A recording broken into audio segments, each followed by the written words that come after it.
दोस्तों, मनुष्य को अपने कर्मों का फल भोगना ही पड़ता है। मनुष्य कितना भी प्रयत्न कर ले, लेकिन कभी अपने कर्मों से बच नहीं सकता। और जैसे भी वो कर्म करता है, उसका फल उसको एक न एक दिन भोगना पड़ेगा। आप में से अधिकतर लोगों के मन में कितने ये सवाल उठ रहा है कि जैसा कर्म करेंगे वैसा फल मिलेंगे। तो दोस्तों, आइए जानते हैं इस वीडियो के माध्यम से। दोस्तों, कर्मों का फल अच्छा और बुरा, बुरे कर्मों का फल बुरा होता है, अच्छे कर्मों का अच्छा होता है। बहुत समय के पहले की बात है, किसी गांव में एक बहुत ही ज्ञानी पंडित रहता था।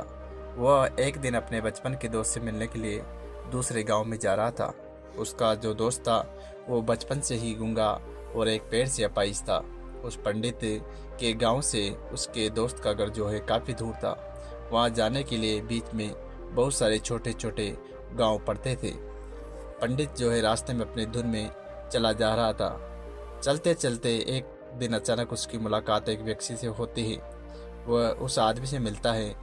वह ऐसा लगता है कि वह किसी का इंतजार कर रहा था। वह पंडित के साथ साथ चलने लगता है। उस आदमी को देखकर पंडित बहुत खुश हो जाता है। उसने सोचा, चलो अच्छा हुआ, साथ साथ चलने से उसका सफ़र काफ़ी आसानी से कट जाएगा। शुरुआत के दिन जो है पंडित ने उस व्यक्ति का नाम पूछा तो उसने अपना नाम धर्मराज बताया।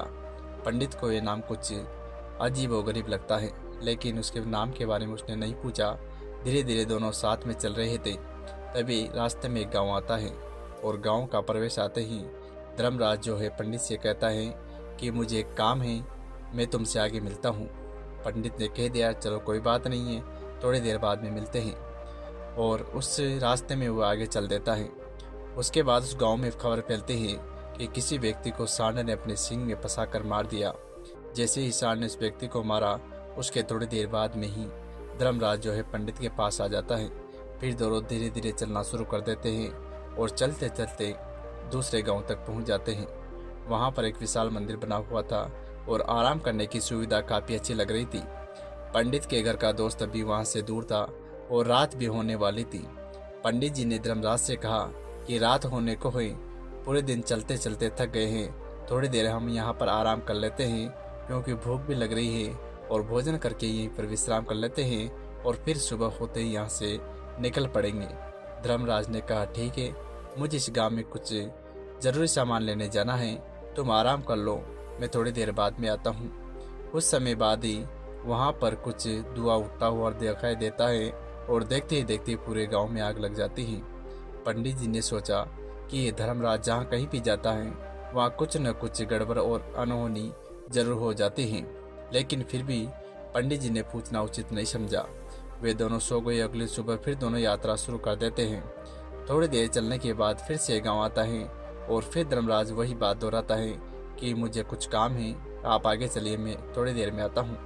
ये कहकर वह वहाँ से चला गया, लेकिन इस बार पंडित जो है आगे नहीं बढ़ रहा था। वो खड़ा होकर धर्मराज को देखता है कि ये कहाँ पर जाता है, क्या करते हैं, क्योंकि थोड़ी देर बाद में लोगों की आवाज़ सुनाई देती है कि एक व्यक्ति को किसी के सांप ने काट लिया है और उसकी मृत्यु हो गई। थोड़ी देर बाद में धर्मराज फिर पंडित के पास आ जाता है, लेकिन इस बार पंडित से रहा नहीं गया और उसने पूछ लिया कि आप कौन हो, जिस गाँव में जाते हो वहाँ पर कोई न कोई अनहोनी जरूर हो जाती है, क्या तुम मुझे बता सकते हो कि ऐसा क्यों होता है?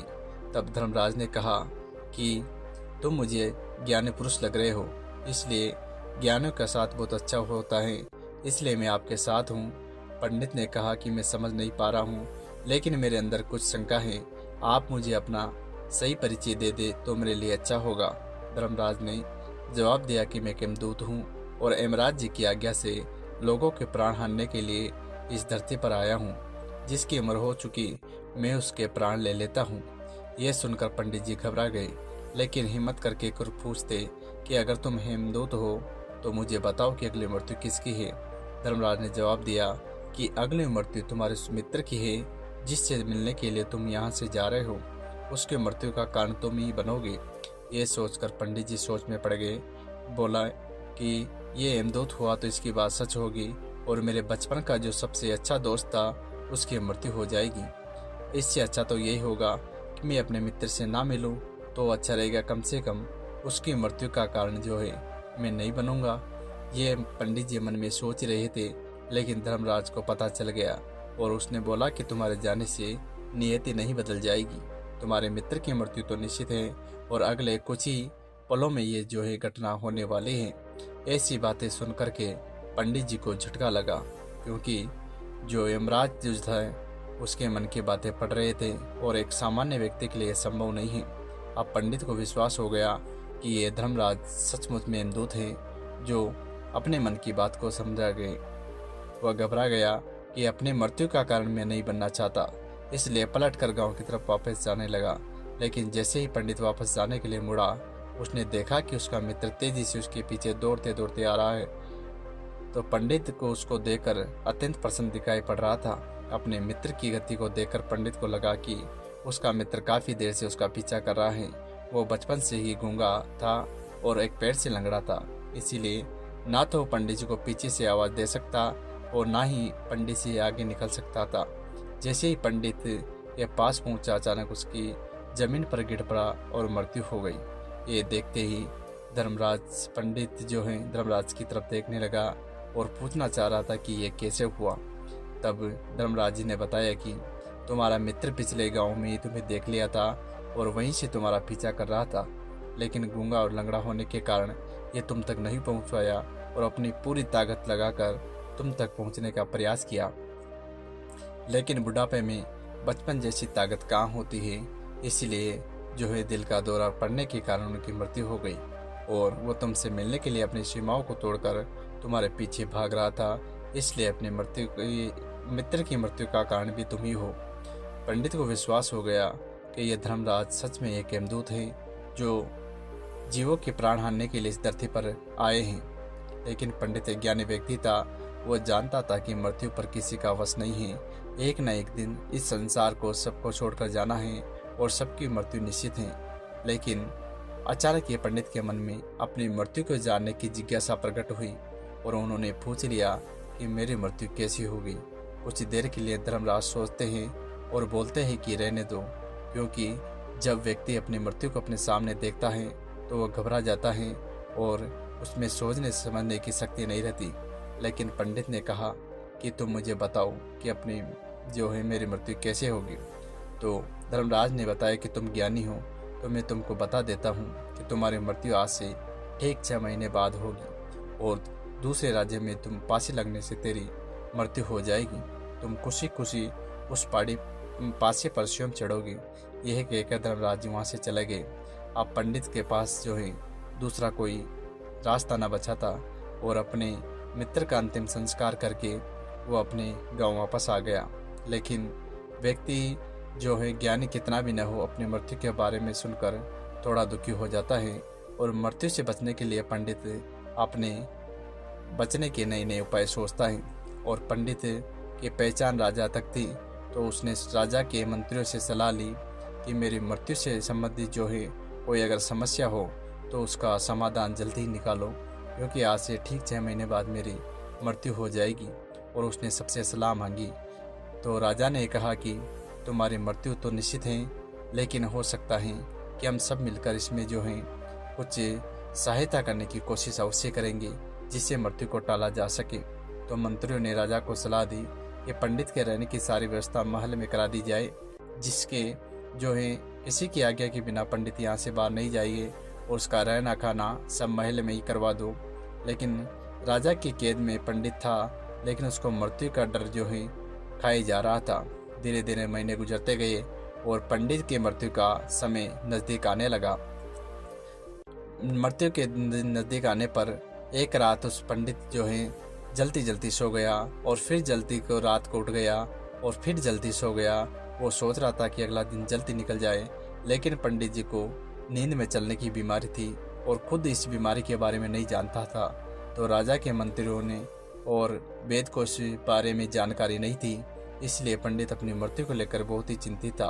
पिछले दिनों से सो नहीं पा रहा था और रात में जो चलने की बीमारी थी तो अपने महल से उठ करके महल से बाहर निकल गया। और पंडित जो है राजा का खास मेहमान था, इसलिए किसी भी पहरेदारों ने उनको नहीं रोका और ना किसी तरह की कोई पूछताछ की। महल से निकलने के बाद वो पंडित अपने राज्य की सीमा से दूसरे पड़ोसी राजा की सीमा में चला गया और वो राजा के महल में पहुंचकर महल के पहरेदार ने भी उसे नहीं रोका और ना पूछताछ की।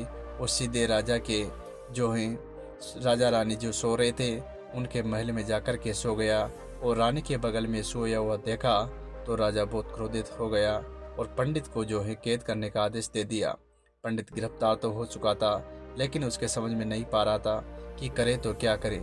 पंडित ने राजा को समझाने की बहुत कोशिश की कि मैं कोई अपराधी नहीं हूँ, मेरा कोई कसूर नहीं है, लेकिन किसी ने उसकी नहीं मानी। तो पंडित ने सब कुछ सच बताया और राजा तक संदेश पहुँचाया कि मैं जो बोल रहा हूँ वो सत्य है।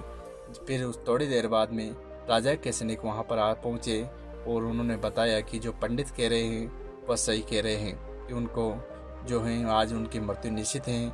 इसीलिए राजा ने जवाब दिया कि पंडित ने सत्य बोला है तो इसका एक उपाय हो सकता है, मैं तुम्हें फांसी की सज़ा नहीं दूंगा लेकिन तुम्हारी मृत्यु निश्चित है और धर्मराज जी की भविष्यवाणी भी निश्चित है, इसलिए मैं तुम्हारी मृत्यु का कारण नहीं बन सकता, तुम्हारी मृत्यु टाल दे तो अच्छा होगा।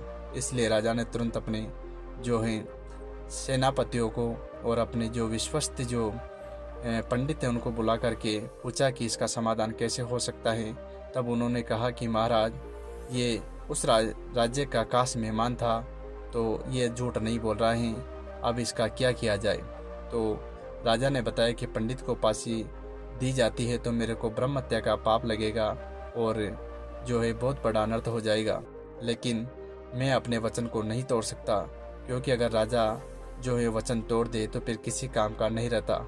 तो सारे मंत्रियों ने राजा को सुझाव दिया कि पंडित को एक कच्चे सूत के धागे से फांसी लगवा दी जाए तो आपका कहना भी मान जाएगा और कच्चे सूत के धागे से किसी को फांसी भी नहीं लगेगी। तो राजा को ये बात पसंद आ गई और पंडित जी ने भी हाँ कर दी। थोड़ी देर बाद में सूत जो है धागे से फांसी का फंदा बनाया गया और नियम के अनुसार पंडित जी को फांसी पर चढ़ाया जाने लगा। सभी लोग बहुत खुश थे, पंडित भी बहुत खुश थे कि ना तो वो मरेगा और ना ही राजा का वचन खाली जाएगा। उसको भी पूरा विश्वास था कि सूत के धागे से किसी की मृत्यु नहीं हो सकती। पंडित खुद उस पर चढ़ने के लिए तैयार हो गया, लेकिन होने को कौन टाल सकता है। धर्मराज जी ने कहा था कि तुम खुद ही अपनी फांसी को स्वीकार करोगे, लेकिन जैसे ही पंडित वहां पर गया सूत का धागा टूट गया, लेकिन टूटने से पहले वो अपना काम कर गया। पंडित के गले में एक नस जो है सूत के धागे से कट चुकी थी और पंडित जो है सीधे जमीन पर गिर पड़ा और तड़प तड़प कर जो है उसकी मृत्यु निकल चुकी थी। सारे लोग शांत हो गए और पंडित को मरता हुआ देखकर किसी को विश्वास नहीं हुआ कि एक कच्चे धागे से जो है किसी इंसान की मृत्यु हो चुकी है। तो दोस्तों, इस कहानी से हमें ये शिक्षा मिलती है कि हम कितनी भी कोशिश कर लें, हमारे अंदर ऐसी क्षमता नहीं है कि हम किसी चीज़ को टाल सके।